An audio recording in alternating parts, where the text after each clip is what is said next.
Good morning बच्चों। Lockdown ई पाठशाला रामगढ़ में आपका पुनः स्वागत है। बच्चों, जैसा कि हम लोग पिछले वीडियो में मिले थे और चर्चा किए थे सत्ता की साझेदारी, आज इसी चर्चा को आगे बढ़ाते हुए हम लोग देखेंगे सत्ता की साझेदारी के रूप। सत्ता की साझेदारी के रूप, जैसा कि लोकतंत्र में सत्ता के विभिन्न रूपों को लेकर चला जाता है, विभिन्न रूपों के माध्यम से शासन किया जाता है। हमारे देश में भी सत्ता के विभिन्न रूपों को अपनाया गया है। तो आओ चले आज हम लोग चर्चा करते हैं सत्ता की साझेदारी के रूप। तो बच्चों, सत्ता की साझेदारी की अगर हम बात करते हैं तो सत्ता की साझेदारी में मुख्य रूप से दो रूप देखने को मिलता है। मुख्य रूप से जो दो रूप देखने को मिलता है वह है, पहला सत्ता का क्षैतिज रूप, जिसे हम सत्ता का क्षैतिज वितरण के नाम से भी जानते हैं। तो बच्चों, सत्ता का जो क्षैतिज वितरण है, जो क्षैतिज रूप है, वह उसमें सत्ता जो सरकार होती है, सरकार के कार्यों को विभाजित कर दिया हुआ होता है।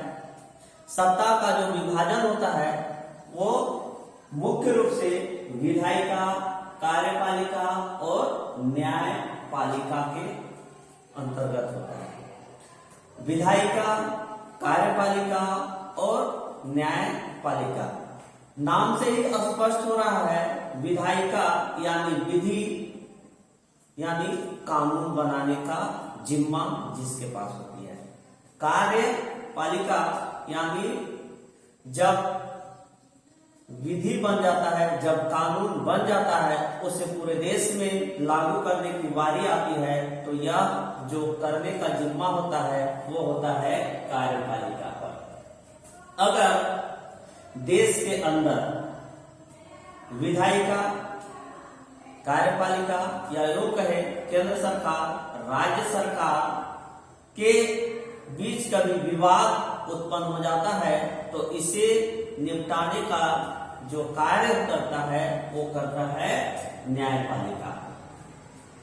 व्यक्तियों से संबंधित जो भी समस्याएं होती है उसे कानूनी तौर पर निपटाने का जिम्मा न्यायपालिका पर होती है। तो बच्चों, आज हम लोग देखते हैं विधायिका, कार्यपालिका और न्यायपालिका के रूप में सरकार जो कार्य करती है।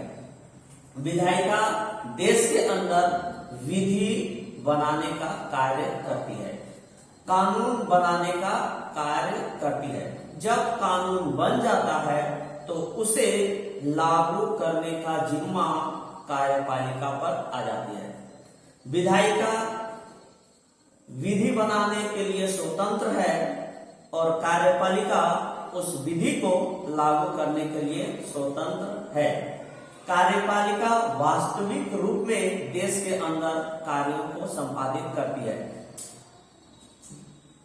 कार्यपालिका जो कार्य करती है वो विधि सम्मत करती है और वह संसद के दायरे में रहकर ही कार्य को करती है। कार्य करने के लिए वह स्वतंत्र है, लेकिन बाहर नहीं है।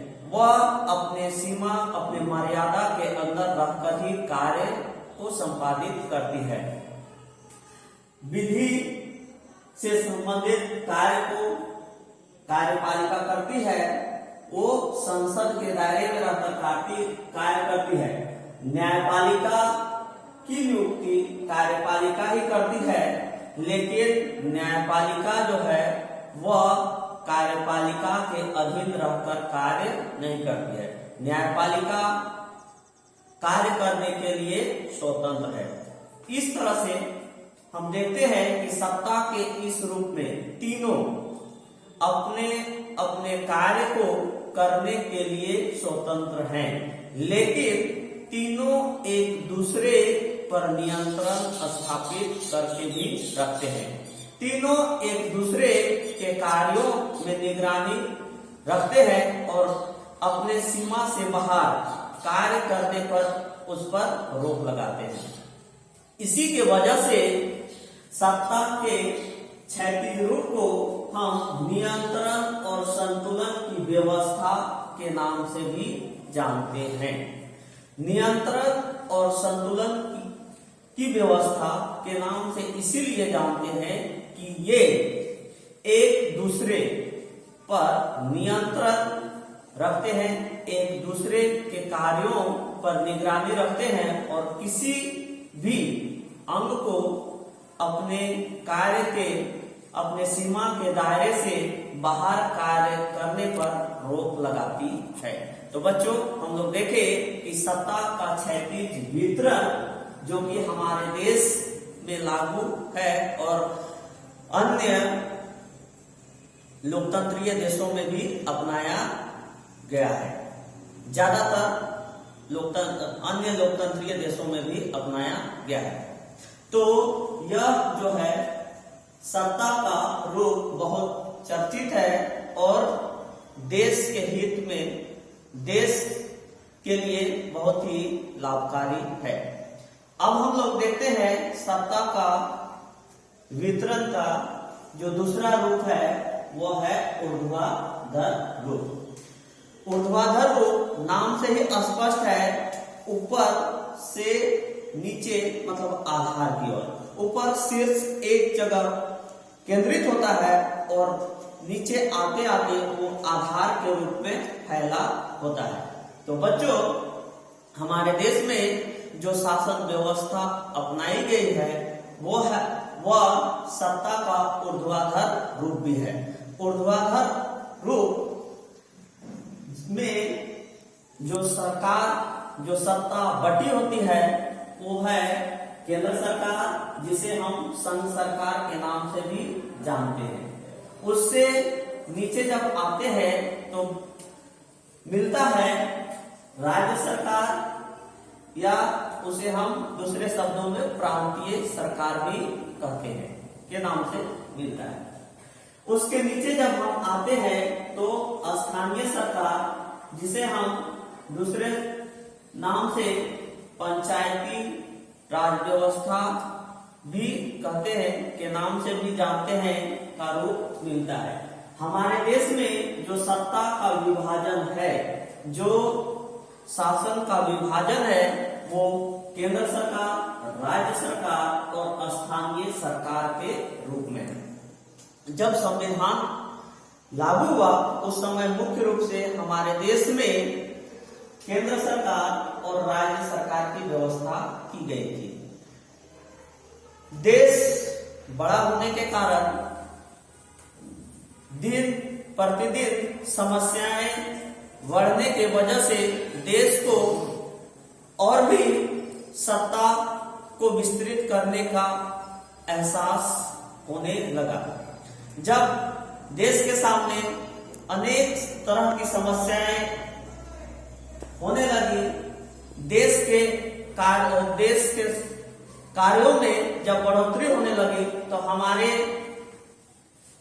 संविधान में एक और सरकार की व्यवस्था की गई, जिसे हम स्थानीय सरकार या पंचायती राज व्यवस्था के नाम से जानने लगे। इस व्यवस्था या इस सरकार को स्थापना के पीछे उद्देश्य ये था कि ज्यादातर समस्याएं ग्रामीण स्तर में ही समाप्त की जाए, ताकि केंद्र सरकार या राज्य सरकार के कार्यों में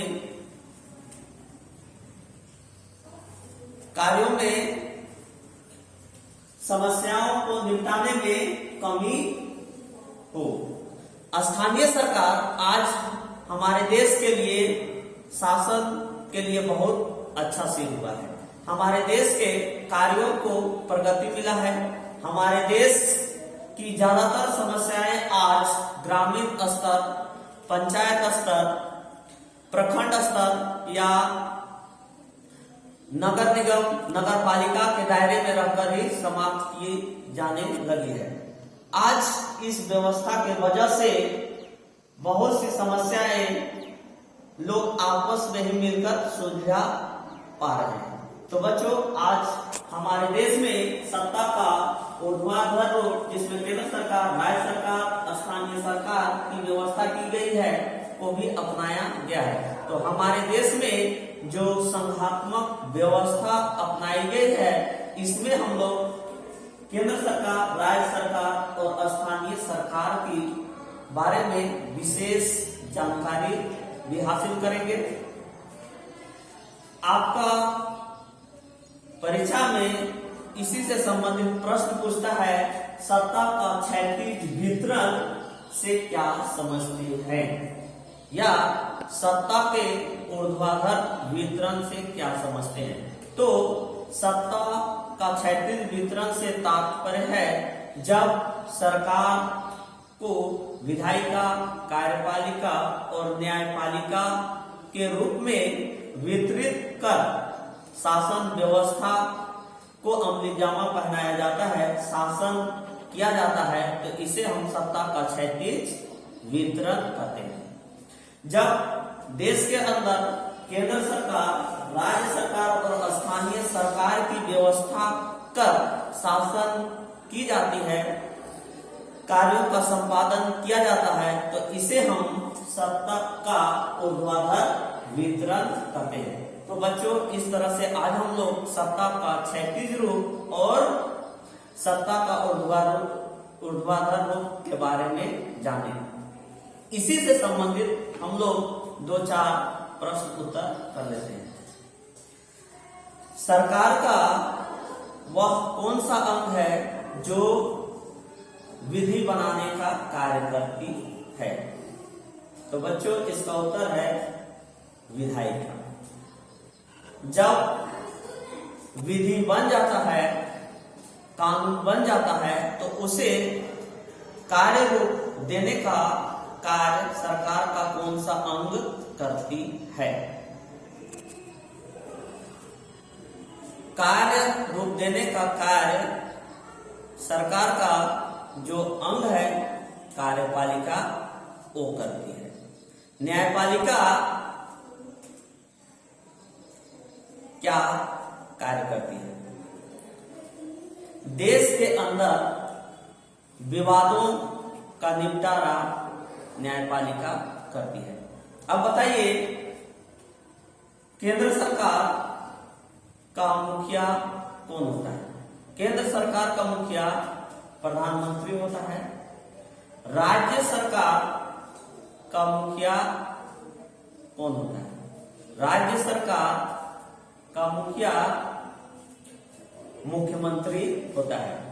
अब बताइए, स्थानीय सरकार में नगर निगम के प्रधान को क्या कहा जाता है? नगर निगम के प्रधान को मेयर कहा जाता है। तो बच्चों, इस तरह से हम लोग देखें सत्ता के 2 रूप, मुख्य रूप से सत्ता का क्षैतिज रूप और ऊर्ध्वाधर रूप। तो आज के लिए इतना ही। जब हम लोग अगले वीडियो में मिलेंगे तो सत्ता का ऊर्ध्वाधर रूप से संबंधित जो संघात्मक व्यवस्था हमारे देश में अपनाई गई है पर चर्चा करेंगे। आज के लिए इतना ही। धन्यवाद।